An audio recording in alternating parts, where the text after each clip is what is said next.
अस्सलाम वालेकुम, खुश आमदीद। भली करे आया जी आया नू के बखैर रागले। नया दिन के साथ मैं हूँ सैयद फैसल करीम और मैं हूँ रमज़ीन। नया दिन नई सुबह नए आज़म के साथ हाजिर हैं। कई मौज़ूआत पर प्रोग्राम में बात करेंगे, लेकिन सबसे पहले अच्छी बात शामिल कर लेते हैं। और वो अच्छी बात यह है कि वो शख्स ज़िंदगी की कोई जंग नहीं हार सकता जो बर्दाश्त करने का फ़न जानता हो। तो फैसल, बर्दाश्त करना काफ़ी ज़रूरी है, क्योंकि अक्सर हम गुस्से में आते हैं, फ़ौरन रिएक्शन दे देते हैं, और फ़ौरन रिएक्शन अक्सर जो है नुकसानदेह साबित होता है। बहुत ज़रूरी है।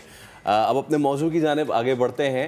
शादी करना सुन्नत है, और इस्लाम पसंद की शादी करने वालों के बारे में क्या कहता है, ये हमारे कल्चर में एक बहुत टबू टॉपिक बन चुका है। हालांकि आप दीगर ममालिक जाएं, दीगर इस्लामी ममालिक जाएं, तो वहाँ पे इसके हवाले से लोग एक मुख्तलिफ नज़रिए रखते हैं, इसको मुख्तलिफ तरीके से किया जाता है। लेकिन हमारे यहाँ क्या चीज़ होती है, इस पे आज हम कंप्लीट बात करेंगे। इसके अलावा शो में एक ऐसी खातून से भी आपको मिलवाएंगे जो 1993 में अगवा हुई थी। अब किसने अगवा किया था और किसने उनको रेस्क्यू किया, पूरी कहानी है क्या, इस हवाले से भी आज प्रोग्राम में बात करेंगे। और इसके अलावा भागता गया कई रोज तक भागा ऑस्ट्रेलियाई शहरी ने दौड़ के पूरे मुल्क का चक्कर ही लगा लिया। और शो में इस अनोखे कारनामे के हवाले से भी बात करेंगे। इसके अलावा जिस्म को चुस्त रखने और जहन की कारकर्दगी बढ़ाने के लिए रोज़मर्रा ज़िंदगी में थोड़ी सी वर्जिश का वक्त भी निकालना चाहिए, और ये बेहद ज़रूरी है। तो शो में आज स्ट्रेंथ ट्रेनर से भी थोड़ी सी ट्रेनिंग लेंगे, और थोड़ा सा आपको ये भी बताएंगे कि आपने बाकी एक्सरसाइजेस तो देखी होंगी, ये स्ट्रेंथ ट्रेनिंग क्या है, आगे चल के इस पे भी बात करेंगे। और वर्ल्ड जिu-जित्सु चैम्पियनशिप में 2022 में शिरकत करने वाले एथलीट्स, इनसे भी आज आपकी मुलाकात शो में करवाएंगे। बिल्कुल, और भी मौज़ूआत शामिल करेंगे, लेकिन सबसे पहले वर्ल्ड T20 की बात कर लेते हैं। तो सनसनीखेज मुकाबले जारी हैं। आज पाकिस्तान और जिम्बाब्वे का मैच भी है। फैसल, हमारी तो बहुत ज़्यादा दुआएं हैं कि आज का मैच पाकिस्तान जीते, क्योंकि सारे मैचेस जीतना काफ़ी ज़रूरी है। पाकिस्तान टीम पे है कि किस मैच को ईजी कर ले और किस मैच को सनसनीखेज बना दे, लेकिन बारिश ने जो है ना वो तमाम तर मैचेस को मज़ीद सनसनीखेज बनाया हुआ है। अभी अगर बात करें, जो इस वक्त मैच हो रहा है साउथ अफ्रीका वर्सेस बांग्लादेश, तो फाइनली वो एक बार फिर बारिश के बाद शुरू हुआ है। और जब बारिश हुई थी तो मेरे जहन में आ रहा था कि साउथ अफ्रीका वाले कह रहे होंगे यार हम नहीं खेले वर्ल्ड कप तो बेहतर है।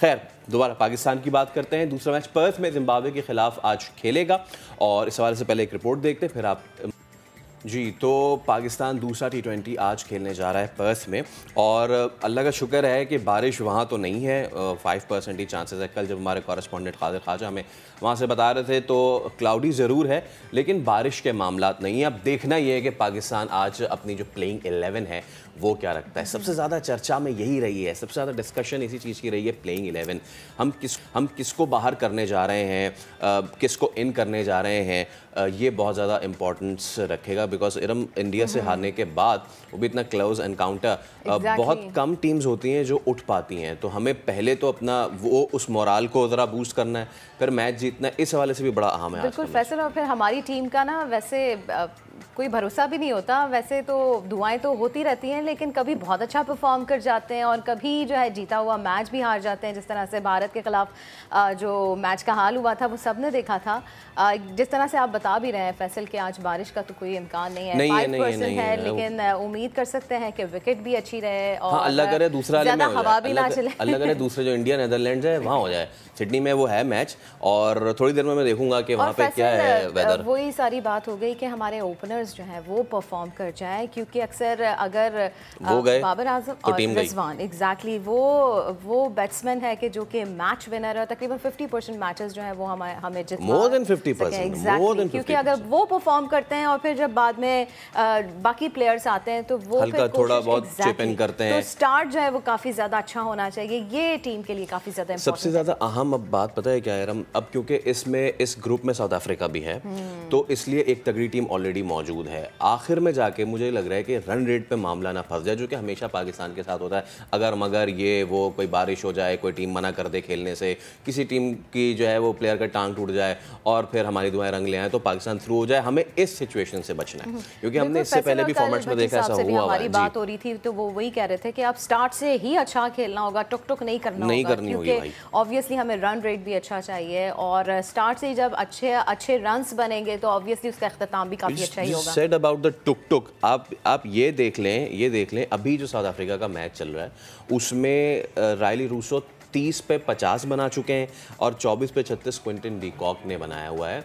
तो इससे पहले कि हम इस पे मज़ीद जो है वो डिस्कशन भी करें, हम देख रहे हैं कि किस तरीके से जो है वो सिचुएशन बनी हुई है ऑस्ट्रेलिया शहरी का। लेकिन एक अनोखा कारनामा हम आपको बताते हैं। 47 रोज़ तक इस बंदे ने दौड़ लगाई है और ये दौड़ते दौड़ते इसने पूरा ऑस्ट्रेलिया कवर कर लिया। आई मीन एक तो देखें ये इतने बजट फ्रेंडली इस बंदे ने काम किया है और क्या ही ज़बरदस्त बात है। लेकिन ये इसने कोई छोटा मुल्क नहीं भागा है, इसने पूरा का पूरा ऑस्ट्रेलिया, ज़बरदस्त बात।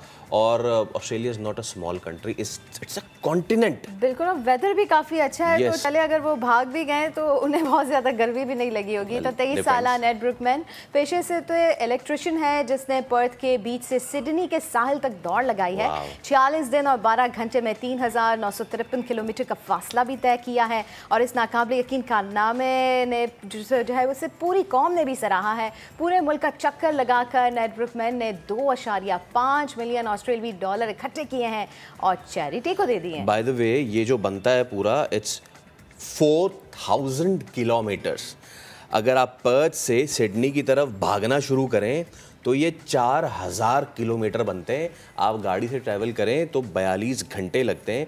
और इस बंदे ने क्या ही कमाल किया है, सोचें यार, ज़बरदस्त। और भागते भागते इन्होंने क्या ज़बरदस्त सीन जो है वो देखे होंगे, तो क्या ज़बरदस्त है। लेकिन हाँ, जरा हम एक बार फिर से क्रिकेट की बात कर लेते हैं। और अदील अजहर हमारे साथ मौजूद हैं, स्पोर्ट्स तज्जियाकार स्टूडियो में ही मौजूद हैं। सबसे पहले तो गुड मॉर्निंग।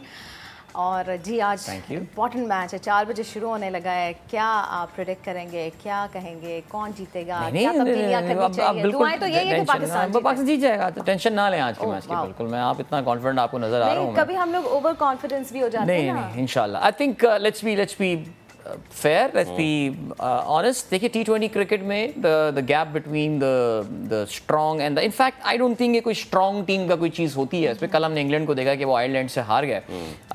मेरा ये ख्याल है, I mean, अगर ये मैच पूरा होता तो England would have won that game if you ask me, because वो मोइन अली का बल्ला चलना शुरू हो गया था। एंड वी नो कि मोइन अली जब रन्स करने में आता है, लेकिन देखो वो कहते हैं ना, लक ऑफ द आयरिश एक टर्म यूज की जाती है। So it was the luck of the Irish that it drained and they managed to win that game, otherwise England जीत जाता। बट बहरहाल you can't take the credit away from Ireland. वो match को यहाँ तक स्ट्रेच करके लेकर गए थे। पहले उन्होंने बैटिंग में ये किया, 100 खड़े कर दिए थे। और जिस तरह इनके आप देखें कि आयरलैंड की जो ये न्यू जनरेशन ऑफ प्लेयर्स हैं, खासतौर से जो इनके बॉलर्स हैं, आप देखें वो 4 सीमर्स के साथ कल खेले। मैं यही देख रहा था, मैंने कहा यार I like this aggressive strategy. यानी उन्होंने जो है वो कहा कि यार हमारी स्ट्रेंथ अगर पेस बॉलिंग है तो we'll play with the pace bowling. और आप ये देखिए स्पेशली वो जो एक कोई बंदा हैंड है, एक बॉलर जिसने बोल्ड किया कल स्टोक्स को, ब्यूटीफुल दैट वाज। तो पाकिस्तान की मुझे इंशाल्लाह इतनी कोई टेंशन नहीं है। Pakistan will win the game इंशाल्लाह। उस बोल्ड से आसिफ की थोड़ी याद तो आई थी। हाँ, लेकिन चले इन यादों से अब आगे बढ़ जाते हैं। अब क्या ही फ़ायदा अभी। लेकिन इंग्लैंड का है कि वो एमसीजी में 3 मैचेस खेले, तीनों मैचेस हार गए। तो हिस्टोरिकली भी एक चीज़ थी उनके साथ। चौथा मैच भी वो हार गए थे। लेकिन ज़रा अब अपनी तरफ हम आते हैं। कल जब कादिर ख्वाजा से हम बात कर रहे थे और ही वाज सेइंग कि जी हो सकता है कि हैदर बाहर हों और उनकी जगह जो है वो वसीम जूनियर आए। इस यही टीम कॉम्बिनेशन सही है? अच्छा, हैदर से जो मेरी लास्ट बात हुई है उसके, बल्कि हैदर ने ट्वीट भी किया है, मैंने कल ये देखा है, तो उसका कुछ पर्सपेक्टिव बदल गया है। Asif most probably is Asif को रेस्ट दिया जा रहा है। अच्छा, उसकी डिमांड भी थोड़ी बहुत की जा रही है, सोशल मीडिया पर काफी तनकीद हो रही है। लेट्स बी ऑनेस्ट यार, आई मीन आप पिछले 10 मैचेस निकाल लीजिए except for that Karachi game जिसमें आसिफ ने 2 छक्के मार दिए थे, and eventually that match was one by your bowlers. But हाँ, वो उसके आखिरी ओवर के 2 छक्के काम आ गए थे आपके कि यार वो एक बफर मिल गया था आपको। What has been his contribution क्या है? मुझे तो समझ में नहीं आ रहा। चलो हैदर अली हम कह सकते हैं, एक मैच न्यूजीलैंड में चल गया for that matter, and we also know that अगर प्रॉमिसिंग टैलेंट की बात की जाए तो शायद हैदर को मैं ऑफ कोर्स ज़्यादा रैंक करूँगा आसिफ के ऊपर, लेकिन I think it's a right decision. जब आप प्रॉमिसिंग टैलेंट की बात करते हैं, हैदर अब एक मसला ये आ रहा है उनके पास, शायद ये भी कहने को कि यार ये मेरी ओरिजिनल पोजीशन नहीं है। अच्छा, ओरिजिनल पोजीशन नहीं तो ज़रा मैं 1 नीचे आ जाऊँ, 2 नीचे आ जाऊँ, कभी 6ठे पे आ रहे हैं, कभी 5वें पे आ रहे हैं। थोड़ा सा हमें ये देखना होगा कि शायद ये ट्रबल कर रहा है हैदर। देखिए हैदर, आप जानते हैं कि रावलपिंडी से क्रिकेट खेले हैं ये, इनके कोच सबी अजहर रहे हैं, और सबी अजहर हमारे प्रोग्राम जो गेम सेट मैच हम शाम में करते हैं उसकी बहुत रेगुलर हम उनको as a guest and as analyst बुलाते हैं, because coaching point of view is one of the top coaches in Pakistan. Haider के बारे में जब मैंने ये सवाल पूछा था कि इतना जो आपने एग्जैक्टली मुझसे भी ये सवाल पूछा कि इतना टैलेंटेड बंदा है, व्हाट इज़ द इशू, हो क्या रहा है, वो डिलीवर, वो पीएसएल में जब वो अपनी किट में होता है, वो चाहे जल्मी से खेल रहा हो कहीं और से, वो आपको एक्शन में नज़र आता है, ये स्कोरिंग रन, ये पाकिस्तान किट में वो सिर्फ यही बोलते हैं कि यार इसको उसके सही नंबर पे आप खिलाना शुरू कर दें, give him a chance on his right number. अमल दखल इसमें तो ये प्रेशर तो होता है इंटरनेशनल क्रिकेट का। अब हमें ये बात भी पता है कि पाकिस्तान क्रिकेट बोर्ड को खास इंटरेस्टेड है नहीं एक फुल टाइम साइकोलॉजिस्ट टीम में रखने के हवाले से। हमने पहले पिछले प्रोग्राम में ये बात की थी, आप नहीं थे, लेकिन हमने ये जिक्र किया था कि एक साइकोलॉजिस्ट की ज़रूरत है पाकिस्तान टीम में। प्रेशर तो आएगा, international cricket is all about pressure, लेकिन आई थिंक हर खिलाड़ी की एक सर्टन जगह होती है। जी हाँ, उसकी एक सर्टन जगह होती है, जो फैसल का सवाल था, और वो यही है कि आप जब तक उसको उसकी सही जगह पे नहीं खिलाएंगे कोई फ़र्क पड़ने वाला है नहीं। 55 मैचेस 15 का एवरेज आसिफ अली, आप इमेजिन करें। और हम देखें, जब हमारे प्लेयर्स ये कहते हैं, मुझे तकलीफ होती है कि मैं फला player, Misbah is an icon, लेकिन दुनिया क्रिकेट बहुत आगे जा रही है भाई। जैसे दुनिया चांद पे जा रही है, क्रिकेट भी उसी तरह चांद क्या मरीख से आगे जा रही है। दैट सॉर्ट ऑफ प्ले कि जहाँ पे मैं 4 गेंदें रोक के 5वीं पे चौका लगा दूँ, 90s ब्रांड ऑफ क्रिकेट। अभी आप देख लें, आप मवाजना कर लें जिस पोजीशन पे आसिफ आ रहे हैं, दीगर टीम्स देख लें, ऑस्ट्रेलिया से स्टॉइनस आता है, इंडिया से हार्दिक आता है, इंग्लैंड से मोइन अली आते हैं। आप इनका स्ट्राइक रेट निकाल के देख लें और आसिफ का निकाल के देख लें, लेकिन क्या यहाँ पे आप समझेंगे कि उस अकेले बंदे की गलती है? उसको तो बताया कि भाई तूने मारने सिर्फ 150 छक्के, आंख बंद कर मारी जा मारी जा मारी जा। There is a single as well, there is a 4 as well, there is a 2 as well. और यहाँ तो ऑस्ट्रेलिया के बड़े मैदानों में 3 रन आप ले रहे हैं और वो 3 रन लेते हैं, मोरल डाउन होता है बॉलर का, अगले पे आप छक्का फेल देते हैं। ये मैं और आप बैठ के डिस्कस कर रहे हैं, वहाँ नहीं हुआ होगा डिस्कस। देखिए क्यों नहीं डिस्कस हुआ होगा, वो भी तो क्रिकेट देखने वाले लोग हैं। लेकिन देखिए उन्होंने एक और मेरा ये ख्याल है फैसल, आसिफ अली को जो आप खुद कह रहे हैं ना, 50 इनिंग्स में एक भी 50 नहीं है और शायद 15 की एवरेज है। Why has this happened? क्या for that matter Shan Masood को ये चांसेस मिलेंगे? Do you really think Shan Masood इतने वो सर्वाइव क्यों कर रहे हैं? वो मैं आसिफ के बारे में अपने शो में यही बोलता हूँ, ये एक ऐसा वादा है जो वफा नहीं हो रहा। यानी ये एक वादा है, एक प्रॉमिस आसिफ हमें दिखाया था कि यार हमारे पास एक बड़ा ही ड्रामेटिक किस्म का एक फिनिशर आ गया है। उसने शायद पिछले साल 1-2 मैचेस में, वर्ल्ड कप में 2-3 मैचेस में परफॉर्म किया, वी ऑल वेंट बज़र्क, हम क्रेजी हो गए, छा गया ये बंदा। कैपेसिटी? हाँ जी, is it the capacity? I think मेरा ये ख्याल है कि देखिए आसिफ को अपने इस करियर को रिसरेक्ट करने के अभी रीसेंट टाइम्स में बहुत सारे मौके मिले हैं। हमने ये बोला जी आसिफ ये क्यों फेल हो रहा है यार, जब वो बैटिंग करने 18वें ओवर में आएगा तो what do you expect from him. अभी रीसेंट टाइम्स में जब हम देख रहे हैं कि बाबर और रिजवान के बड़े फ्रीक्वेंट फेलियर्स हो रहे हैं, वो तो 12वें ओवर में बैटिंग करने आए हैं, वो तब भी 8 बॉलों को लास्ट कर रहे हैं। एक मैच में शायद ऐसा हुआ कि वो 22 बॉलें खेला and he scored 25 runs in that. I think मुझे तो ऐसा लगता है कि आपके ये Naseem, Shaheen Shah and Waseem junior, they are more promising batsman than Asif Ali. अच्छा, हम बैटर्स की तो बात करें, फील्डिंग के ऊपर भी बात कर लेते हैं, क्योंकि इसमें भी हम पीछे ही रहते हैं। दूसरे टीम्स को देखते हैं तो इतने अच्छे कैच पकड़ते हैं, लेकिन हमारे यहाँ पकड़ के भी उनके हाथ से छूट जाते हैं। क्या वजह है इसके पीछे? क्या लॉजिक है, क्या साइंस है? अभी तक हमें कैच पकड़ना क्यों नहीं आया? मैं आपको बताऊं, ये अनफॉर्चुनेटली जिस तरह बायोलॉजी में या मेडिकल साइंस में जेनेटिक इश्यूज कहते हैं ना, ये मुझे लगता है क्रिकेट हमारा ना एक जेनेटिक इशू बन गया है। देखिए फील्डर, हम लाला से भी अक्सर अपने शो में सवाल पूछते हैं कि लाला आप बड़े ज़बरदस्त फील्डर थे अपने ज़माने में, जब पाकिस्तान का इतना हाई फील्डिंग स्टैंडर्ड नहीं था, Lala was still one of the best fielder along with Imran Nazir, बल्कि one of few of the best catches जो अगर आपको याद हो 2009 वर्ल्ड कप में न्यूजीलैंड का जो उन्होंने शाहिद अफरीदी ने जो कैच लिया था, जो पीछे भागते हुए स्कॉट स्टाइरस का कैच था, अमेजिंग। आई मीन लाला ये कहते हैं कि देखो यार फील्डिंग जो है ना, ये इंसान के अंदर से आती है। जिस दिन आपने ये डिसाइड कर लिया कि मुझे एक अच्छा फील्डर बनना है, आप अच्छे फील्डर बन जाएंगे। आप अगर इसको कैजुअल लेंगे, आप अपनी इस चीज़ की इंपॉर्टेंस नहीं समझेंगे, जब कप्तान कैचेस ड्रॉप करता हुआ आपको नज़र आ रहा होगा, दैट इज एक्चुअली, तो बाकी टीम भी यही बोलती है कि this is something pretty regular. इस पे देखें, पाकिस्तान फील्डिंग का जो एक बड़ा मसला है ना, वो ये है कि हमारी फील्डिंग इरेटिक है।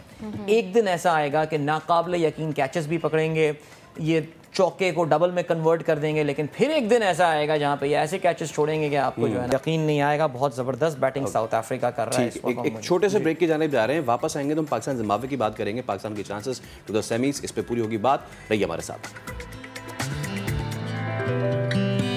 एक बार फिर आपको कहते हैं खुशामदीद। हम बात कर रहे हैं पाकिस्तान वर्सेस जिम्बाब्वे, आज मैच होने जा रहा है।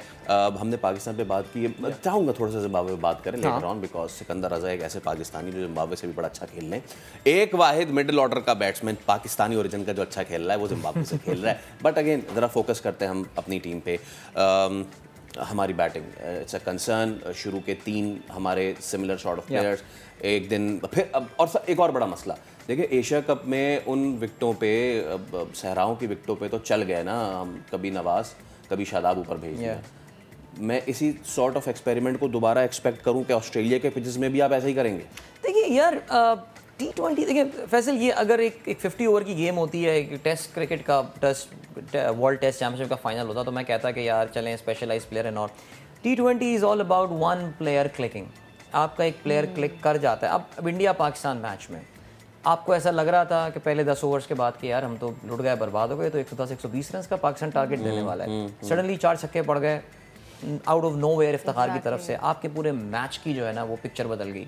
यही होता है सिलसिला। और यही देखिए पाकिस्तान की बड़ी खुशकिस्मती है कि आपके जो दोनों स्पिनर्स हैं वो बड़े जेन्युइन ऑलराउंडर्स हैं। वो आपकी एक्चुअली बॉलिंग के ऊपर से ये चीज़ प्रेशर कम कर देती है। और यही वो बात थी, अभी हम आसिफ इकबाल साहब के साथ परसों बात कर रहे थे और मेरी इस बात से बिल्कुल अग्री कर गए थे कि पाकिस्तान की तो ये बड़ी खुशकिस्मती है कि आपके पास जो है ना these are proper genuine allrounders. तभी हम एक फोर्थ सीमर की आपकी एक केस बनती है वहाँ पे आके कि यार ये 2 बैटिंग भी कर सकते हैं। सो देखिए टीम तो आपकी यही है फैसल, इन्हीं में से कोई ना कोई बंदा has to take the courage one day. जैसे आज आप देखें, I think 1 out of Rizwan and Babar, they will score today, they will score। India के बाबर आजम को देख रहे हैं, उनकी अगर अभी कुछ मैचेस की तो वो कुछ खास इतनी अच्छी नहीं है। वर्ल्ड रैंकिंग में भी जो है, आईसीसी रैंकिंग में भी 4th नंबर पर आ गए, तो इसका भी कोई असर होता है क्योंकि मुसलसल पहले और दूसरे नंबर पर थे और अब देखिए बाबर अगर तीसरे नंबर या चौथे नंबर पे आके गिरे हैं, अब तो दोबारा तीसरे पे आ गए, हो सकता है चौथे पे आ जाए बिकॉज उनकी फिर अभी इनिंग्स अच्छी नहीं रही हैं। इसका एक प्रेशर तो होता है। आई रियली होप कि वो रैंकिंग के बियॉन्ड देखे। अभी देखिए Babar is very important to Pakistan. He needs to understand and realize this thing. उस जिस फॉर्म की वो क्रिकेट खेलता है वो पाकिस्तान के मिजाज को सूट करती है। देखिए एक और बात करते हैं, हमारा रिकॉर्ड भी कोई इतना बुरा नहीं रहा है। हाँ, रमीज़ राजा वाला वो 75% उन्होंने कह दिया था कि हमारा विन रेशो है, ऐसा भी नहीं है। अच्छा, वैसे वो जो बाबर आजम और रिजवान जब खेल जाते हैं, उनकी पार्टनरशिप जब अच्छी होती है तो स्कोर जो है काफ़ी ऊपर चला जाता है। It's a high risk strategy. जो आपको समझनी पड़ेगी बात वो ये है कि ये स्कोर तब ऊपर जाता है जब दोनों ही 17वें ओवर या 16वें ओवर तक लेकर जाते हैं। लेकिन अपनी इनिंग बिल्ड करते हुए अगर 9वें या 10वें ओवर में इनमें कोई एक भी आउट हो जाए तो उसके बाद शान मसूद आते हैं। Shan Masood is a similar kind of player जो कि इनिंग बिल्ड करके खेल के चलते हैं। इंडिया में शान मसूद की इनिंग हमारे काम आ गई बिकॉज आपको एक बंदा चाहिए था जो एक एंड को रोक के रखे। It was a very invaluable inning. क्या हर मैच में हमें इसकी जरूरत पड़ेगी? देखिए कहीं ना कहीं this is wrong, but coming back to your question, देखिए हमारा यही है, इन्हीं में से किसी एक प्लेयर को एक दिन चलना है और हमें रन स्कोर करना है। आदिल भाई, प्रॉब्लम यह है कि अब मैं आगे दीगर टीम्स को देखूँ, अब तक जितने मैचेस हुए हैं, यू सी इंग्लैंड ऑस्ट्रेलिया, ठीक है ना, बैम्बूजल कर दिया जी वहाँ पे ऑपोजिशन को। फिर हम देखें ऑस्ट्रेलिया ने जिस तरह कमबैक किया, श्रीलंका का जिस तरह कीमा बनाया है, मैं वही तो कह रहा हूँ कि मैं कैसे इस तेज़ तरीन फॉर्मेट में, और जबकि अब बारिशों ने भी होना है, आप सारी टीम्स देख लें, अभी का मैच देख लें, कल के मैच देख लें, आयरलैंड वाला शुरू के 10 ओवर में 90-100। आज साउथ अफ्रीका अभी it's 13 overs done and it's 135, ठीक है। तो शुरू के 10 ओवर्स में you have to go all guns blazing.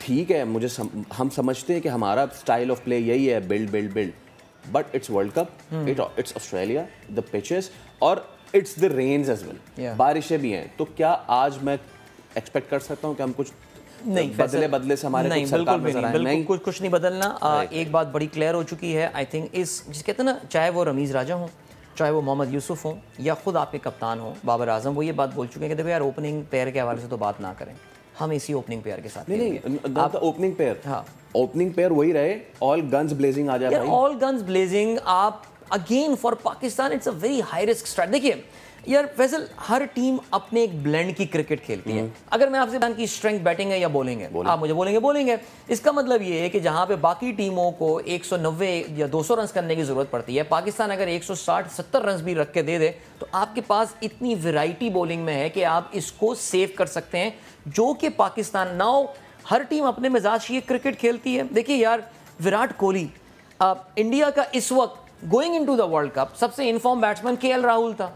Pakistan के खिलाफ मैच में जो थोड़ी बहुत गेंदें खेली केएल राहुल ने, ऐसा लग रहा था कि किसी छोटे से बच्चे को लाके आपने इंटरनेशनल क्रिकेट में लाया, उसको कुछ समझ में ही नहीं आ रहा था। शाहीन का प्रेशर था, वो इतने डरे हुए और सहमे हुए थे शाहीन से कि वो अपने बल्ले को बैकलिफ्ट भी नहीं दे रहे थे उसके खिलाफ, जबकि शाहीन वाज नॉट इवन 50% वो जो अपने फॉर्म का था। हर टीम अपने एक मिजाज से क्रिकेट खेलती है, ये पाकिस्तान का मिजाज है। देखिए अगर इसमें हम फाइनल तक पहुंच गए, हम कहेंगे वाह भाई वाह यही टीम है, ये नहीं चलेगी तो देखिए बात ये है कि बहुत देर हो गई थी ये सारी चेंजेस करने के लिए। You have to go with the same. ठीक है अदील अजहर, आप स्टूडियो में आए और क्रिकेट के हवाले से हमने बात की, और बेशक दुआ हमारी यही है कि आज का मैच पाकिस्तान ही जीते, और जैसा अदील अजहर कह भी रहे हैं कि आज कोई टेंशन की बात नहीं है, पाकिस्तान ही मैच जीतेगा। अभी एक ब्रेक ले लेते हैं, लेकिन ब्रेक के बाद पसंद की शादी पर बात करेंगे, तो साथ ही रहिएगा।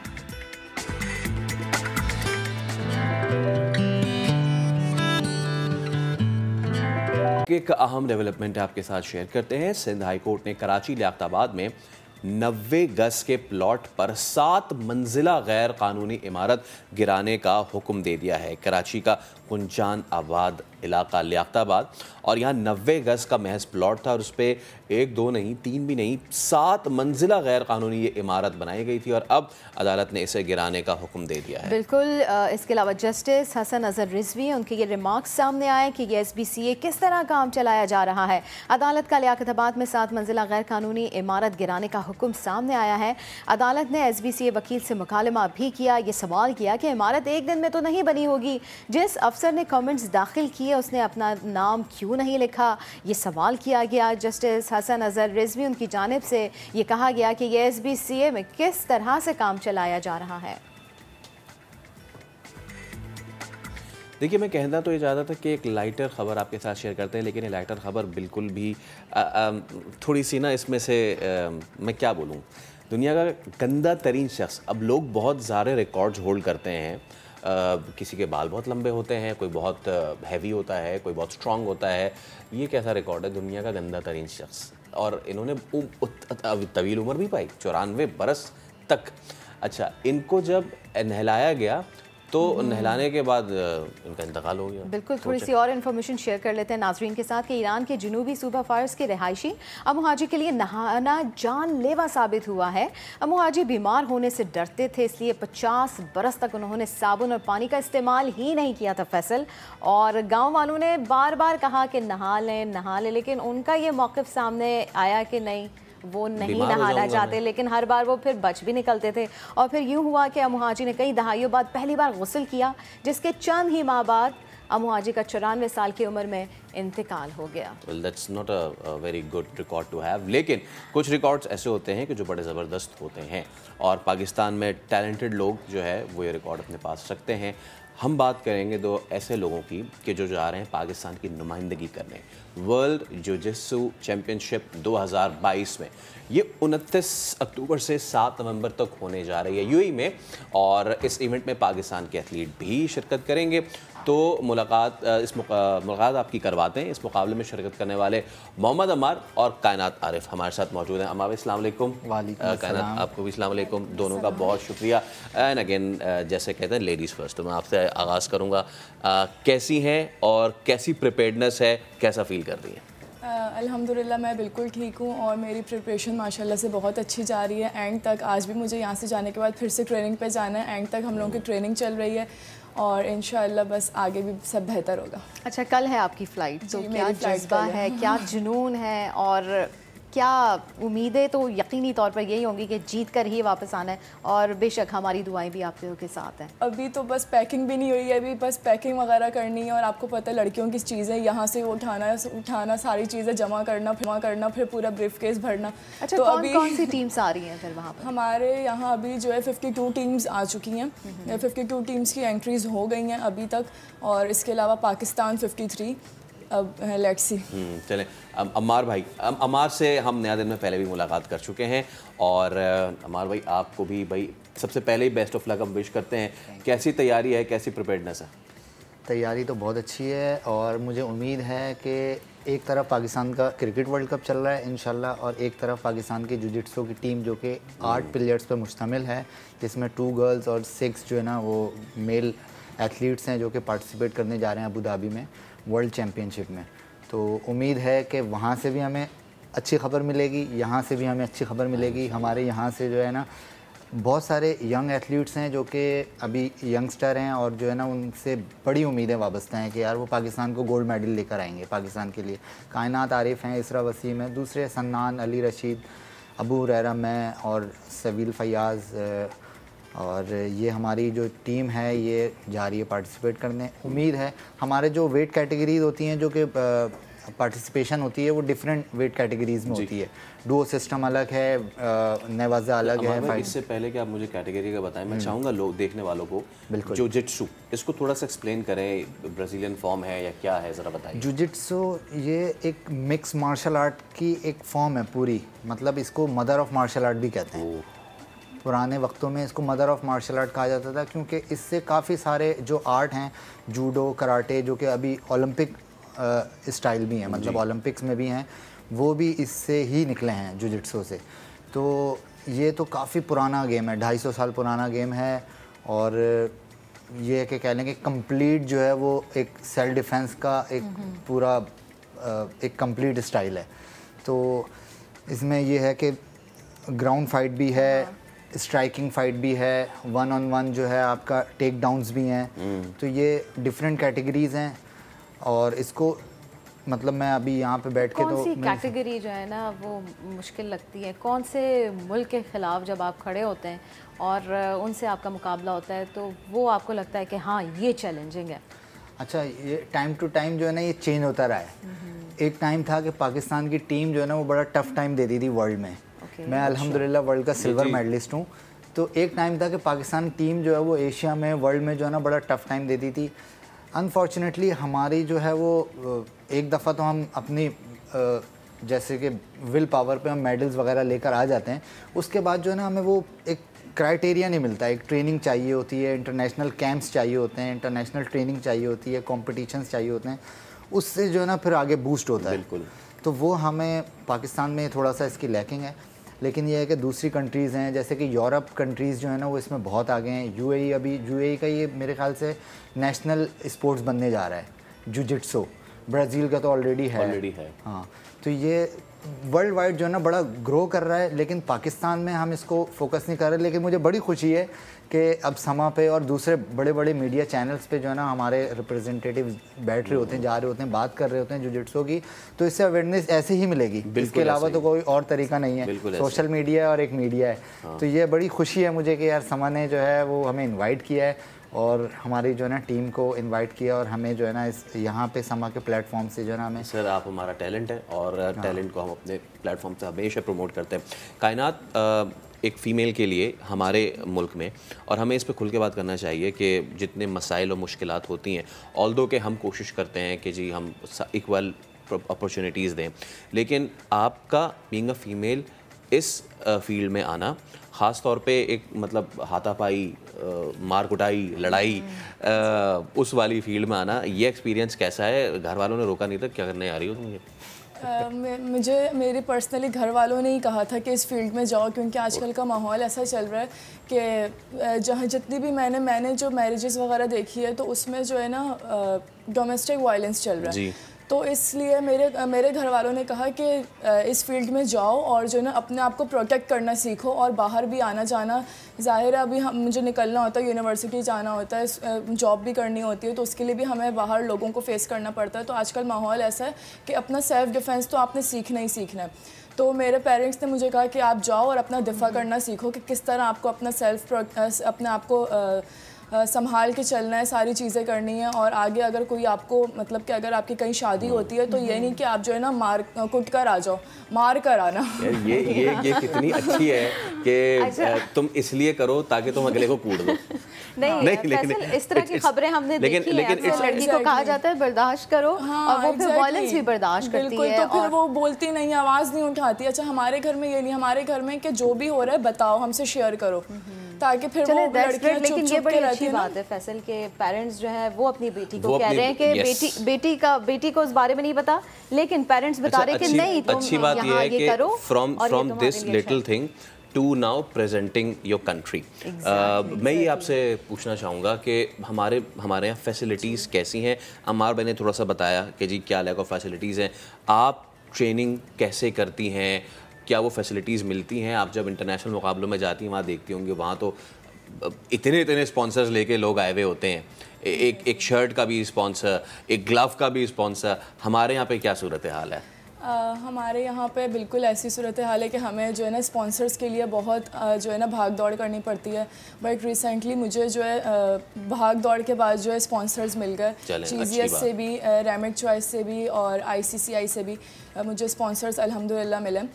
इसके अलावा हमारा तो कंसंट्रेशन जो है ना इस पे ऐसी होती है कि हम स्पॉन्सर्स भी ढूंढ रहे होते हैं, हम ट्रेनिंग भी कर रहे होते हैं, तो बिल्कुल माइंड बिल्कुल डिस्टर्ब रहता है कि हम स्पॉन्सर्स वालों को टाइम दें या हम जो है ना ट्रेनिंग करें।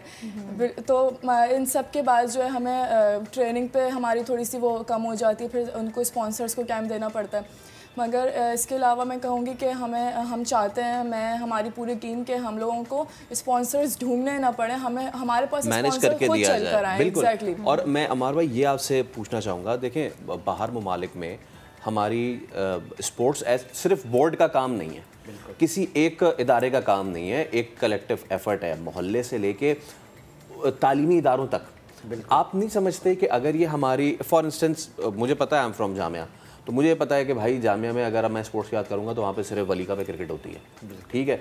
जो हमारा जिम्नेजियम है वो नहीं है, हमारा जिम्नेजियम है वो नहीं है, वो ना होने के बराबर है, इनको भी पता है ये चीज़, ठीक है। तो अगर हम अपनी यूनिवर्सिटी में इन स्पोर्ट्स को प्रमोट करना शुरू कर दें, कहीं ना कहीं कुछ बेहतरी आना शुरू होगी।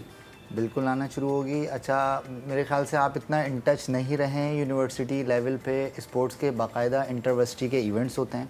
मैं खुद जामिया का कोच भी रहा हूँ और अभी भी मैं जो है ना उनकी टीम। अच्छा, लेकिन मैंने तो सिर्फ क्रिकेट में दिलचस्पी देखी है कि वो अल्लाह माफ करे, जिस वक्त बैडमिंटन हो रहा होता है उस वक्त ऊपर कबूतर भी बैठे वो सिर्फ उसी वाला बैडमिंटन होता है जो कि बोर हो रहे होते हैं, कहते हैं चलो यार ये कर लेते हैं। हाँ बिल्कुल यही है, ऐसा ही है। अच्छा, वहाँ पे जो है ना कोई एक जो क्लासेस होती है ना, वहाँ पे उनको अवेयर करना चाहिए कि आप जो है ना स्पोर्ट्स में पार्टिसिपेट करें। स्पोर्ट्स में पार्टिसिपेट करेंगे तो उससे हमारा माशरा जो है ना वो तरक्की करेगा। बल्कि एक क्लास स्पोर्ट्स से रिलेटेड भी होनी चाहिए जो कि वीकली हो और हर हफ्ते एक डिफरेंट स्पोर्ट के ऊपर जो है वो। बिल्कुल। अच्छा, अभी तो जामिया ने अभी 2-3 साल पहले जो है वो इंट्रोड्यूस करवाई है हेल्थ एंड फिजिकल एजुकेशन, जिसमें जो है वो मैं भी वहाँ से मास्टर्स कर रहा हूँ अल्हम्दुलिल्लाह।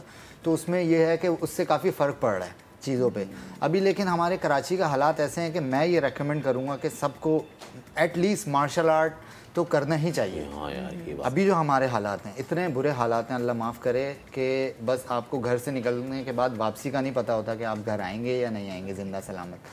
तो मेरा ये रिकमेंडेशन है कि लड़कियों को भी और लड़कों को भी, सबको एटलीस्ट अपना सेल्फ डिफेंस आना चाहिए। ठीक है, सेल्फ डिफेंस की तो हम बात कर रहे हैं, दोबारा से इस इवेंट के ऊपर आ जाते हैं। आप प्रैक्टिस करते हैं और ऑब्वियसली इंतज़ामात हैं, हुकूमती लेवल पर सपोर्ट किया जाता है आप लोगों को? हुकूमती लेवल पे एक लिमिटेड सपोर्ट मिलती है। मतलब ये नहीं होता कि अगर हम पाकिस्तान लेवल पे हम खेलने जा रहे हैं ना, पाकिस्तान को रिप्रेजेंट कर रहे हैं, एक बाबर आजम है और एक मोहम्मद अम्मार है, एक कायनात आरिफ है, इनका लेवल सेम है, हम अलग नहीं हैं, लेकिन सब मुल्क को सर्व कर रहे हैं। हाँ, लेकिन दोनों वो एक ही काम कर रहे हैं। लेकिन जब आप लोग वहाँ पर दूसरे मुल्कों के खिलाड़ियों को और पार्टिसिपेंट्स को देखते होंगे तो ऑब्वियसली आप लोग फील करते होंगे। बिल्कुल, हमें नजर आ रहा होता है कि अच्छा, वहाँ के जो डिफरेंट कंट्रीज के जो एथलीट्स होते हैं ना, जो कि उनको मेडल्स दे रहे होते हैं, उनके बाकायदा इतनी प्रमोशंस हो रही होती हैं कि हमें नज़र आ रहा होता है कि उनके पोस्टर्स लगे हुए हैं। आप रोड पे चल रहे हो तो आप वहाँ पे देख रहे होते हो कि उनके बड़े बड़े बैनर्स लगे हुए हैं उन एथलीट्स के, जो कि उनके कंट्रीज़ को रिप्रेजेंट कर रहे हैं और जो है ना उनको मेडल्स दे रहे हैं। सिर्फ ये मार्शल आर्ट नहीं, और हर कंट्री का ऐसा ही है। तो हमें बस यहाँ पे थोड़ा सा ये लैकिंग है हमारी कि वो सपोर्ट जो है ना वो मिलनी चाहिए हर स्पोर्ट्स को। आप देख लें, अभी हमारे जेवलिन थ्रोअर अरशद नदीम अपने बलबूते पे उन्होंने थ्रो किया और मेडल लेकर आए। हाँ। और प्रॉब्लम मेरे ख्याल से ये है अमर भाई कि हमारा जो फोकस है वो इन चीज़ों पे नहीं रहा है। अच्छा, अब ज़रा मुझे बताएं, इवेंट के हवाले से कितने पुरुम्मीद हैं, मेडल आ रहा है?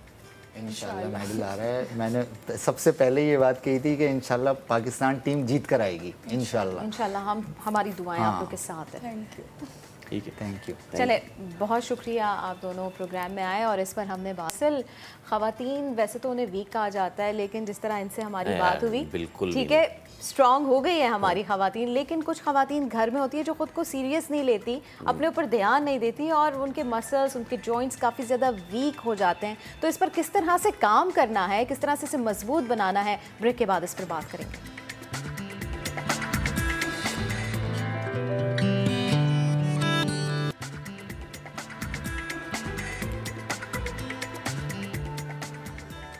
हाँ तो जनाब, मैं तो अपने मसल को स्ट्रेंथ करने की कोशिश ट्राई कर रही हूँ। वैसे मैं जिम करती हूँ, एक्सरसाइज करती हूँ, आदत है मेरी। तो लेकिन कुछ ख़वातीन होती हैं जो इसको बिल्कुल सीरियसली नहीं रहती है। जिस तरह से मोटरसाइकिल हो या कार, इन चीज़ों के बारे में आमतौर पर ये कहा जाता है कि पड़ी रहें तो ख़राब और आलूदा हो जाती है। इसी तरह इंसानी जिस्म भी एक पेचीदा मशीन की मानद है और अगर इसे सरगर्म ना रखा जाए तो इसमें भी ख़राबियाँ पैदा हो जाती हैं। जिस्मानी अज्जा का तवाज़ुन बिगड़ जाता है और जिस्म कमज़ोर हो या क़ुव्वत मुदाफ़त कम हो तो फिर बीमारियां भी घेरने लगती हैं। तो काफ़ी ज़्यादा प्रॉब्लम्स है अगर आप वर्कआउट नहीं करते। एग्जैक्टली। अच्छा, ये आप मुझे एक डंबल पकड़ाएंगे?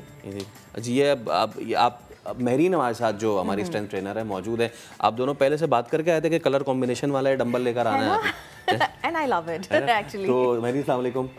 सबसे पहले तो थैंक यू सो मच आने के लिए। तो जनाब आली, अब मुख्तलिफ एक्सरसाइज फॉर्म्स पे हम बात करते हैं। योगा हो गया, कार्डियो हो गया। योगा मतलब आप बैठ के सुकून से एक मैट पे। कार्डियो होगा कि जब आप अपने हार्ट रेट को बढ़ाते हैं, आप फैट लॉस की जानिब जाते हैं। ये स्ट्रेंथ ट्रेनिंग, बहुत से लोग ये कहते हैं कि जी पहले मैं चर्बी भुला लूँ, स्ट्रेंथ ट्रेनिंग बाद में देखी जाएगी। तो क्या है, ज़रा मिथ पूरा ज़रा बताइए। अच्छा, एक पहली बात तो ये कि स्ट्रेंथ ट्रेनिंग के हवाले से लोगों में मिथ्स बहुत हैं जी, ठीक है ना, कि स्ट्रेंथ ट्रेनिंग करने से पहले लाइक बहुत ज़्यादा ओवरवेट लोग आते हैं तो वो क्या करते हैं, ट्रेडमिल पर भागना शुरू कर देते हैं, तो which is very bad for their नीज। कि अगर पहले से ही आप ओवरवेट हैं और ट्रेडमिल पर आप भाग रहे हैं, तो अगर आप स्ट्रेंथ ट्रेनिंग करते हैं, देखिए वेट लॉस तो एक्चुअली है ही, आप अगर आप कैलोरी डेफिसिट पे जाएंगे तो ही आपका वेट लॉस होगा। तो वेट लॉस अगर आप कैलोरी डेफिसिट पे जाकर और फिर इसके बाद स्ट्रेंथ ट्रेनिंग करते हैं तो strength training is very good for your fat loss.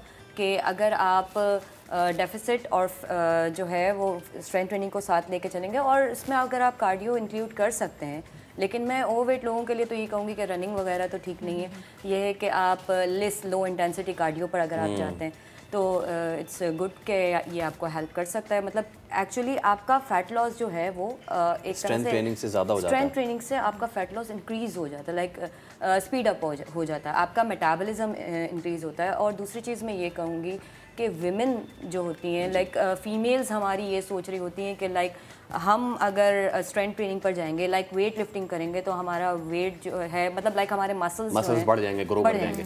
तो हमारे पास तो टेस्टोस्टेरोन है ही नहीं जो ग्रोथ हार्मोन है। सही। तो अगर हम स्ट्रेंथ ट्रेनिंग करते हैं तो लाइक एज वी एज, हम मेल्स फीमेल्स जो भी हैं, तो हमारा जो मसल मास है वो डिक्रीज़ होता जाता है और हमारी बोन डेंसिटी कम हो जाती है। तो strength training helps you in retaining your muscle, increasing your lean muscle and increasing your bone density. तो फिर आप देख लें, आपका मेटाबॉलिज्म इंक्रीज़ हो रहा है, आपका कार्डियोवास्कुलर हेल्थ अच्छी हो रही है, आपका जो है वो मसल मास इंक्रीज़ हो रहा है, आपकी मतलब बोन डेंसिटी अच्छी हो रही है। तो I think strength training is the combination of like, यानी कि अगर हम इसको आम ज़बान में अपने लोगों को समझाना चाहें, देखिए भाई, आपके जो जिस्म में मसल होता है वो आपकी एज के साथ ढीला पड़ना शुरू हो जाता है। आपकी बोन डेंसिटी यानी हड्डियों की ताकत, मजबूती, उनका जो भारीपन है वो हल्का होना शुरू हो जाता है। स्ट्रेंथ ट्रेनिंग करने से ना सिर्फ आपकी जो ये मसल है ये तगड़े रहते हैं, सेहतमंद रहते हैं, बल्कि आपकी बोन डेंसिटी बहुत ज़्यादा मैटर करती है। और मेरे ख्याल से कि अक्सर ख़वातीन जो है वो फैट और मसल इनको मिक्सअप भी कर जाती हैं, ठीक है। मसल तो होने चाहिए, फैट्स नहीं होने चाहिए। और इस पर जो है आप फैट्स से रिलेटेड फैट्स को किस तरह से बर्न करना है इसकी एक्सरसाइज भी करें, लेकिन साथ में जो मसल स्ट्रेंथ है वो भी अक्सर जो प्रॉपर ट्रेनर्स होते हैं वो फिर इस इस हवाले से फैट से रिलेटेड जो एक्सरसाइजेस बता रहे होते हैं तो साथ में मसल स्ट्रेंथ की एक्सरसाइजेस भी उसी में शामिल करते हैं जो ट्रेनिंग हो रही होती है। अच्छा, मैं चाहता हूँ कि मेरीन अब थोड़ा सा, क्योंकि देखें एक तो ये है डंबल, ठीक है, और एक हमने रॉड रखी हुई है, थोड़ा सा कलर की वजह से शायद आपको नज़र नहीं आ रही होगी, लेकिन मेरीन मैं चाहूँगा कि कुछ जो खातीन है हमारी, या इवन फॉर दैट सिक मर्द भी जो आजकल वर्क फ्रॉम होम वाले मामला भी हैं, तो उसमें ज़रा बताएं वो 2 से 3 चीज़ें स्ट्रेंथ ट्रेनिंग कैसे कर सकते हैं और कैसे हेल्दी तरीके से कर सकते हैं। अच्छा, एक और बात भी है, अक्सर ये काफ़ी ज़्यादा ख़वातीन जानना चाह रही होती हैं जब उनके बच्चे होते हैं या तो नॉर्मल डिलीवरी होती है या तो ऑपरेट होते हैं, तो फिर उसके बाद ना वो इस चीज़ में कंफ्यूज रहते हैं कि कब एक्सरसाइज करनी चाहिए। अक्सर ये होता है कि वो अपनी हेल्थ बिगाड़ लेते हैं, बहुत जल्दी एक्सरसाइज शुरू कर लेते हैं। तो थोड़ा सा इस हवाले से भी बताइएगा कि ख़वातीन को कितने मंथ्स बाद जो है, अगर आप बेबी डिलीवर करते हैं तो कितने मंथ्स बाद जो है आप एक्सरसाइज कर सकते हैं? अच्छा, एक्सरसाइज जो है ना वो तो आप समझ लें it is good for your health. Like ऐसा नहीं है कि आप अपने जिस्म को जो है वो मुश्किल में डाल रहे हैं। तो अगर आपकी डिलीवरी हुई है और अगर उसको लाइक 20-25 डेज गुजरे हैं, इवन आप लाइट वॉक से तो आप स्टार्ट कर ही सकते हैं, विच इज़ ऑल्सो एक्सरसाइज। लेकिन आप जो है वो ये कर सकते हैं कि अगर स्ट्रेंथ ट्रेनिंग की तरफ आना है exactly, क्योंकि बॉडी काफ़ी वीक हो जाती है और फिर बोन्स के इश्यूज भी आना स्टार्ट हो जाते हैं। अगर वीक हो भी रही है तो आप उसको मजीद स्ट्रेंथन कर रहे हैं for doing strength training. Exactly. तो ये है कि आप like 30 days, I think 1 month is okay for your rest, और उस रेस्ट में भी मैं कहूँगी आप लो इंटेंसिटी एक्सरसाइज करते रहें और इसके बाद जो है वो आप स्ट्रेंथ स्टार्ट कर दें विद अ क्वालिफाइड ट्रेनर। ठीक है, तो मेरी अगर आप मुझे ये बाबल, इस पे ग्रिप्स और किस तरह स्ट्रेंथ ट्रेनिंग की 2-3 वेरिएशंस होती हैं, अगर आप मुझे थोड़ा सा करके ठीक है। मैं सबसे पहले तो आपको जो है वो स्क्वाट पोजीशन बताऊंगी, लेकिन ये देखिएगा कि जब आप बाबल के पास आते हैं तो ग्रिप जो है वो हमेशा आपको ऐसे करनी होती है, ठीक है। नॉर्मली लोग जो है वो ऐसे ही लाइक यूँ आए और ऐसे झुककर या इस तरह उठा लिया, तो this is not the right position. तो आप जो है वो इस तरह कर सकते हैं, ये आपने उठाए। इसके बाद मैं आपको एक स्क्वाट पोजीशन बताऊंगी जिसके लिए लाइक दिस, ओके। आपको सबसे पहले जो है वो अपना ये एल्बो जो होता है वो आपको पीछे की तरफ करना है, आपको अपना ट्रेपीजियस जो होता है वो लॉक करना है, एंड देन आप इस तरह करके ये पोजीशन लेके and you can do squats like this. मेरा स्क्वाट जो है वो ज़रा डीप चला जाता है, तो you can do below parallel like this, ठीक है। ये आपकी स्क्वाट पोजीशन हो गई। मैं एक बार फिर आपको बता देती हूँ इस तरह। लेकिन बारबल जो आपने अपने शोल्डर पे उठाया, इसके लिए आपको अपना ट्रैप यूँ लॉक करना पड़ेगा, ठीक है। पीछे की तरफ एल्बोज आपको लॉक करनी पड़ेगी। Second position is deadlift. उसके लिए भी एक्चुअली डेडलिफ्ट के लिए हमारे पास प्लेट्स लगी हुई होती हैं, मैं सिर्फ बारबल लेके आ गई, लेकिन यह है कि प्लेट्स आप अपने घर में यूज़ कर सकते हैं, जो वेट प्लेट्स होती हैं। और आप इसमें ये कर सकते हैं कि क्योंकि प्लेट होगी तो बारबल आपका इतना ऊपर हो जाएगा। इसी पोजीशन पे आपको बारबल उठाना है। यहाँ आपको आपका लैटिसमस डोर्साई जो होता है, लाइक आपके शोल्डर के बैक की तरफ जो होता है आपका मसल होता है, तो आप इसको ऐसे लॉक करेंगे एंड देन ऐसे, okay. This is the position of like this, okay. ये आपकी डेडलिफ्ट की पोजीशन है। आप ये भी बता सकती हैं कि लोग जब स्ट्रेंथ को कहते हैं तो समझते हैं कि जी मैं एक तरफ 20 की प्लेट डालूं, एक तरफ 20 की प्लेट डालूं। ये ज़रूर लोगों को बताएं कि जी strength training according to your strength करना बहुत लाज़मी। एग्जैक्टली। आप कभी भी स्ट्रेंथ ट्रेनिंग जो है वो लाइक आप ऐसा नहीं कर सकते कि फ़ौरन आपने 40 kg 50 kg वेट लगाया और स्टार्ट कर दिया। आपको सबसे पहले बॉडी वेट से स्टार्ट करना होगा एंड देन जो है वो आप ये कर सकते हैं कि लाइटर वेट से आप करेंगे, और उसके बाद like progressive overloading is a thing कि आप छोटे छोटे वेट से स्टार्ट करें and then increase the weight according to your strength, and फिर आप कर सकते हैं। ठीक है मेरीन फवाद, दोबारा भी आपसे बात करेंगे, अभी एक ब्रेक ले लेते हैं, साथ रहिएगा। तो आपने देखा कि किस तरीके से हमारी जो ट्रेनर हैं उन्होंने आपको बताया कि आप बारबल अगर कर रहे हैं तो उसके लिए ग्रिप्स कितनी ज़्यादा ज़रूरी है और उसके लिए आपकी पोजीशन ज़्यादा ज़रूरी है। और फैसल डंबल्स के हवाले अगर कोई से भी बहुत ही ज़्यादा निकम्मा है ना और उसको कहेंगे यार नहीं मैं खड़ा कैसे, तो भाई बैठे बैठे डंबल्स ही कर लें यार। वैसे डंबल्स बैठे बैठे नहीं करना चाहिए, लेकिन इसके बावजूद भी strength training with dumbbells, they you go, थोड़ा सा अगर आप बताएं। अच्छा, मैं सबसे पहले तो आपको ये बता दूं कि नॉर्मल एक्सरसाइजेज लाइक आप शोल्डर का लाइक थोड़ा सा वार्म अप करके आप स्टार्ट कर सकते हैं। This is the shoulder press, you can do it like this exercise is for shoulder. आपको बस अपने हेड पे ले जाके ओवर योर हेड आपको ये करना है। इसके बाद नेक्स्ट एक्सरसाइज आप कर सकते हैं लेटरल रेजेस, ठीक है। This is also for your shoulder, lateral side of your shoulder, जो देखने में बहुत आसान लगती है। बिल्कुल एग्जैक्टली, बट आप लाइक प्रोग्रेसिवली आप जब लोड बढ़ाते जाएंगे तो इट कैन बी डिफिकल्ट। और आप ये कर सकते हैं, दिस इज बाइसेप कर्ल, ठीक है। एक और मैं एक्सरसाइज आपको बता सकती हूँ which is for your tricep, and this is called tricep extension और overhead extension, you can say it. और लेकिन एक बात मैं आपको बता दूं कि इसके लिए आपकी एल्बोज जो है ना वो इस तरह, आपके हेड से आपकी एल्बोज जो है वो क्लोज होनी चाहिए, ग्रिप आपकी ये होनी चाहिए, ये देखिएगा, ये आपकी ग्रिप होनी चाहिए। और इसी तरह डिफरेंट एक्सरसाइजेज हैं, जिस तरह मैंने आपको बाइसेप, ट्राइसेप, शोल्डर्स की बता दी, इसी तरह बैक की भी एक्सरसाइज हैं। एक और मैं आपको एक्सरसाइज बता देती हूँ बैक की, विच इज़ कॉल्ड रोइंग। ये मैं आपको इस तरफ आके बता देती हूँ, ये आपको इस तरह बैंड करना है एंड ये, दिस इज़ कॉल्ड रो। एक चीज़ आपको इसमें ख्याल रखना है कि आप जाएंगे पीछे, ऐसे हाथ ले जाएंगे, elbow should be close to your body, आपकी जो स्क्वीज़ होगी बैक पीछे जाके, एंड देन आप आगे जब ले आएंगे तो इट शुड बी एक्सटेंडेड। ठीक है, thank you so much Mehreen, आप आई और इस कॉन्सेप्ट को आपने क्लियर किया कि जी आपने सिर्फ अगर करना है फैट लॉस तो भागा दौड़ी नहीं करनी है, आपने स्ट्रेंथ ट्रेनिंग भी बहुत ज़रूरी है। Thank you so much for coming. तो अभी हम एक ब्रेक की जानिब जा रहे हैं। ब्रेक पे जब वापस आएंगे तो आपकी एक ऐसी लड़की से मुलाकात कराएंगे जो सालों पहले अगवा हुई और फिर जब ये बाजियाब हुई, तो क्या इसकी कहानी है, एक ब्रेक के बाद जानिए।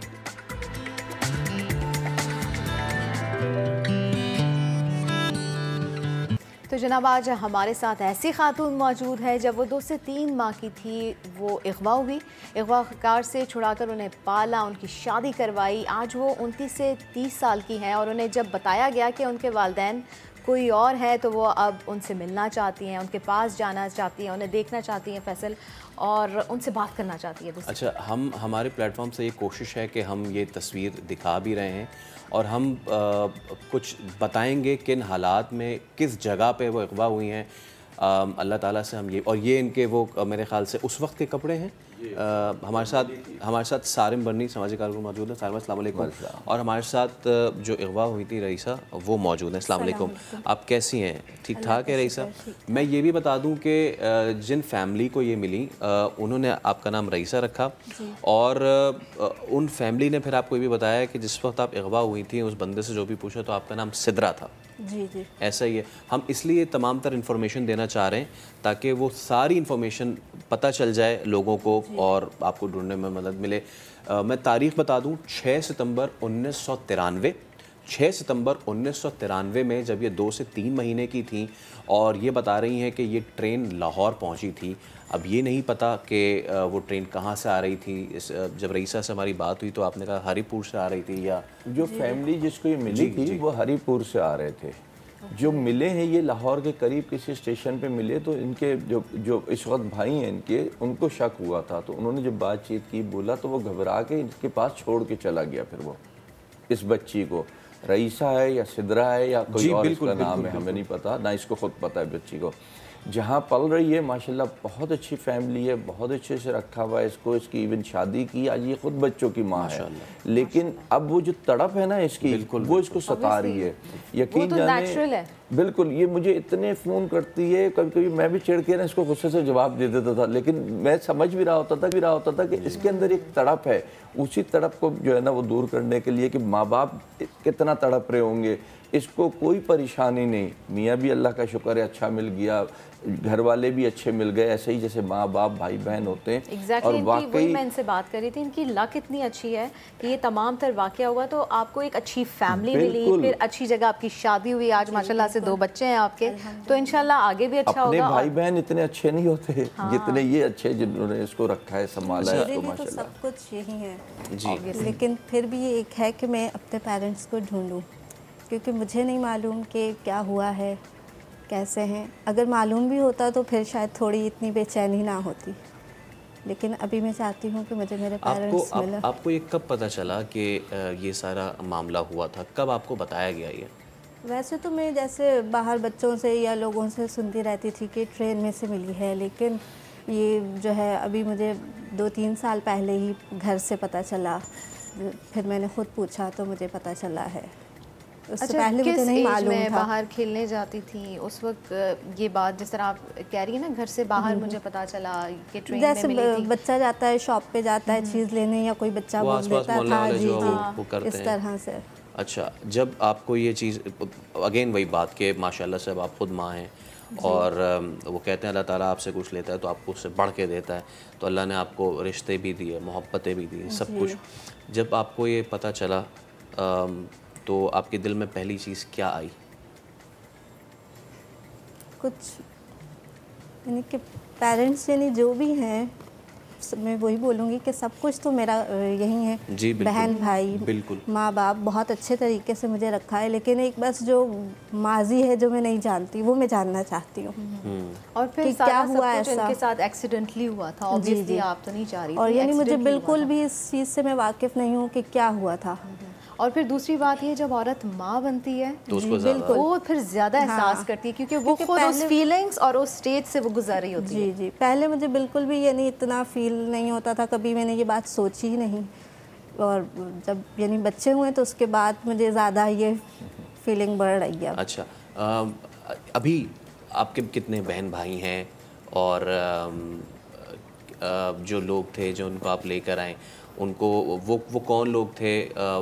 वो भी वालिद वालदा, वो पूरा ज़रा वो फैमिली स्ट्रक्चर बताइए। वो असल में इस फैमिली को ज़्यादा डिस्कस नहीं करना चाहिए। अच्छा, ये लोग ज़रा पर्दे वाले लोग हैं, तो उन्होंने इसको इजाज़त दी है कि तुम जाओ, तुम्हें अगर और ये भी अच्छी बात है कि इजाज़त दी है। बहुत अच्छी फैमिली। अच्छा, अब जब ऑब्वियसली आपके बच्चे हैं, फैमिली है, हस्बैंड है, हस्बैंड इस मामले में काफ़ी ज़्यादा सपोर्टिव होते हैं, किसी भी काम में अपनी बेगम के साथ जो है हाथ बटाते हैं और हेल्प कर रहे होते हैं। तो इस बारे में उन्होंने कोई हेल्प की है ढूंढने के हवाले से, कोशिश की है उन्होंने? हाँ, वो यानी अभी तक वो ही कर रहे थे कोशिश, अब उनसे नहीं हुआ तो इधर आने में भी उसी की सपोर्ट है। तो मेरी सपोर्ट शॉर्ट नहीं की है, मेरी बात नहीं हुई, लेकिन मेरे पास तो ये बच्ची आती है और इसकी वो बहन जो है वो आती है, लेकिन उन्हीं की सपोर्ट पे ही आज यहाँ करके बैठी है और उनकी ड्यूटी थी, वरना खुद भी आ जाते यहाँ पे। ठीक है, तो अभी जो है ना, देखें, इसको हमने पहुँचाना है। मैं अभी आपको जैसे बता रहा था, 33 साल के बाद, अभी कोई 1.5-2 साल पहले की बात है, 33 साल के बाद हमने एक शख्स को उसके घर पहुंचाया है जो ज़हनी तौर पे भी नॉर्मल नहीं था। यानी इस वक्त उसकी और इसकी कैफियत एक तरीके से, इसका जहन तो ठीक है, लेकिन क्योंकि इतनी छोटी सी मासूम सी बच्ची थी महीनों की, तो इसको तो कुछ पता ही नहीं था। तो जो उसकी कैफियत थी वो इसकी कैफियत थी।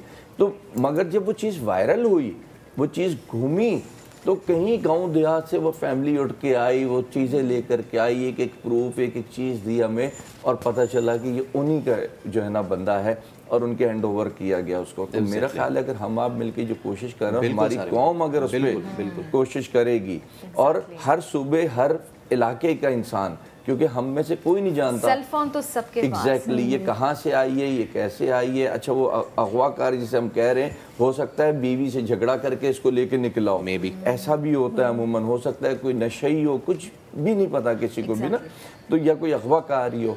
तो अगर इसको मेहनत करें, आपने जो अपना रोल अदा किया वो किया, लेकिन अब पब्लिक को करना है आगे। हम एक बार फिर इस वक्त जो तस्वीर भी हमारे पास है वो भी हम दिखा रहे हैं। ये नंबर आप प्लीज़ नोट कर लें, कोई भी इंफॉर्मेशन अगर आपके पास है वो शेयर कर सकते हैं। हम एक बार फिर दोहरा देते हैं, 2 से 3 माह की ये बच्ची थी जिस वक्त ट्रेन से ये एक फैमिली को मिली। मैं तारीख दोबारा दोहराऊँ, 6 सितंबर 1993, 6 सितंबर 1993 वो तारीख थी कि जब ये मिली हैं। बिल्कुल हो सकता है अगवा 1-2 दिन पहले की हो, ठीक है। तो 6 सितंबर को ये मिली थी, हो सकता है सितंबर का ही महीना हो कि जब किसी ख़ानदान से अलग हुई हो। और इनके कपड़े भी हम चला रहे हैं, ना सिर्फ ये कि इस वक्त आप टेलीविज़न पे ये बराह रास्त देख सकते हैं, जब ये ख़त्म होगा तो ऑब्वियसली हमारे जो सोशल मीडिया पेजेस हैं वहाँ पे भी ये चीज़ें अपलोड होंगी। तो हम पूरी कोशिश है हमारी सारिन भाई और मैम कि हम इसको पूरी तरीके से सर्कुलेट करें और पूरी तरीके से हम जानने की कोशिश करें, और दुआ हम यही कर सकते हैं कि अल्लाह ताला इसमें जो लोग हैं, चाहे वो आप हैं सारिन भाई, और क्या पता उनको कामयाब को तो करें। पता होता है ना, तस्वीर तो वो भी देखेंगी, क्या पता वो उस वक्त नया दिन देख रही हो, जो अपने माँ बाप के लिए पैगाम देना चाहो, जो क्या पता वो आपको इस वक्त डायरेक्ट लाइव ही देख रहे हो, कुछ कहेंगी आप उन्हें? बस जो भी हैं फ़ौरन से कांटेक्ट करें अगर मुझे देख रहे हैं अभी इस वक्त, यही है बस उसको मिलने की तड़प है कि किसी सूरत बेशक। और मुझे उम्मीद है इंशाल्लाह ज़रूर। मैंने इसको भी कहा था, ये काफ़ी महीनों से मेरे पास आ रही है। मैं बोला बेटा हर चीज़ का टाइम मुकर्रर है, ऐसे ही है। मुझे नहीं पता डिले क्यों हो रहा है, लेकिन ये है कि वो आज अगर ये प्रोग्राम हो रहा है तो कोई इसके पीछे भी अल्लाह के मसला है। तो मुझे से थोड़ा सा बता दें, आप लोगों ने कैसे कैसे कोशिश की अभी तक आइडेंटिफाई करने की, ताकि हम उससे आगे फिर बढ़ के काम नहीं, ये लोग मैंने कहा ना बहुत पर्दे वाले लोग हैं, बहुत वो अंदरूनी खाना जो इनके मियाँ पुलिस में ही है, तो उसके जो हम लोग पिक्चर चला रहे हैं, ये अच्छी बात है कि इनकी पिक्चर है और यकीनी तौर पर माँ होती है, जो वालिदैन होते हैं उन्हें पता होता है। और ये ड्रेस वही है जो खोई थी ना, जैसे उसी दिन की है जब मिली थी, वो वाला ड्रेस है, जिन कपड़ों में जी ये वाला जो है, ठीक है, कपड़ों में ही बच्ची मिली थी। ठीक है जी, 6 सितंबर 1993। बहुत शुक्रिया साहब भाई, थैंक यू। आपका भी बहुत शुक्रिया। हमारी दुआएं हैं कि अल्लाह ताला इस वो आसानी करे और हमारे प्लेटफॉर्म से अगर ये हो सके तो क्या ही ज़बरदस्त बात है। आज के शो से इतना ही, दीजिए इजाज़त, आपसे मुलाकात होगी कल। रखिए अपना ख्याल, अल्लाह हाफ़िज़। अल्लाह हाफ़िज़।